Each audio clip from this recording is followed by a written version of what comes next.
And I'd like to read this to you, if I can do it without tearing up. There's a story many years ago of an elementary school teacher. Her name was Mrs. Thompson. As she stood in front of her 5th grade class on the very first day of school, she told the children a lie.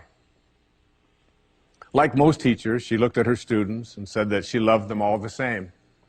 But that was impossible because there in the front row, slumped in his seat, was a little boy named Teddy Stoddard.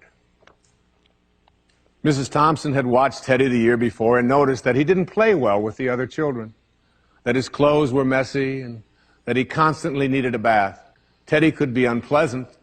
It got to the point where Mrs. Thompson would actually take delight in marking his papers with a broad red pen and making bold X's and then putting a big F at the top of his papers.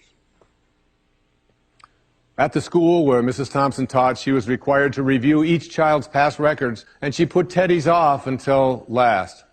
However, when she reviewed his file, she was in for a surprise. Teddy's 1st grade teacher wrote, "Teddy is a bright child with a ready laugh. He does his work neatly, and he has good manners. He's a joy to be around." His 2nd grade teacher wrote, "Teddy's an excellent student, well liked by his classmates. But he's troubled because his mother has a terminal illness, and life at home must be a struggle." His 3rd grade teacher wrote, "His mother's death has been hard on him. He tries to do his best, but his father doesn't show much interest, and his home life will soon affect him if steps aren't taken." Teddy's 4th grade teacher wrote, "Teddy's withdrawn and doesn't show up much interest in school. He doesn't have many friends, and sometimes he even sleeps in class." By now, Mrs. Thompson realized the problem, and she was ashamed of herself. She felt even worse when her students brought her Christmas presents wrapped in beautiful ribbons and bright paper, except for Teddy's. His present was clumsily wrapped in heavy brown paper that he got from the grocery bag. Mrs. Thompson took pains to open it in the middle of the other presents. Some of the children started to laugh when she found a rhinestone bracelet with some of the stones missing and a bottle that was 1/4 full of perfume. But she stifled her children's laughter when she exclaimed how pretty the bracelet was, putting it on and dabbing some of the perfume on her wrist.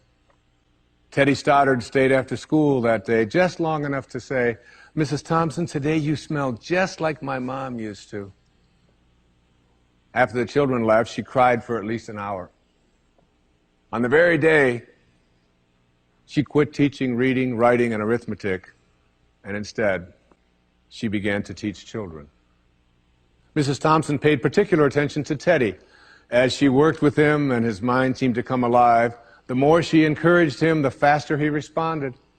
By the end of the year, Teddy had become one of the smartest children in the class, and despite her lie, became one of her teacher's pets. A year later, she found a note under the door from Teddy telling her that she was still the best teacher he ever had in his whole life.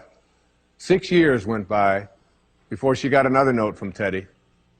He then wrote that he had finished high school 3rd in his class, and she was still the best teacher he ever had in his whole life. 4 years after that, she got another letter saying that while things had been tough at times, he stayed in school and stuck with it, and would soon graduate from college with the highest of honors. He assured Mrs. Thompson that she was still the very best and favorite teacher he ever had in his whole life. Then 4 more years passed, and yet another letter came. This time he explained that after he got his bachelor's degree, he decided to go a little further. The letter explained that she was still the best and favorite teacher he ever had, but now his name was a little longer. The letter was signed Theodore F. Stoddard, M.D. But the story doesn't end there.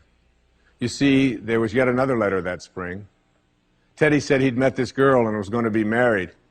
He explained that his father had died a couple of years ago, and he was wondering if Mrs. Thompson might agree to sit in the place at the wedding that was usually reserved for the mother of the groom. Of course, Mrs. Thompson did, and guess what? She wore that bracelet, the one with the several rhinestones missing. And she made sure she was wearing the perfume that Teddy remembered his mother wearing on their last Christmas together. They hugged each other, and Dr. Stoddard whispered in Mrs. Thompson's ear, "Thank you so much for making me feel important and showing me that I could make a difference." Mrs. Thompson came with tears in her eyes and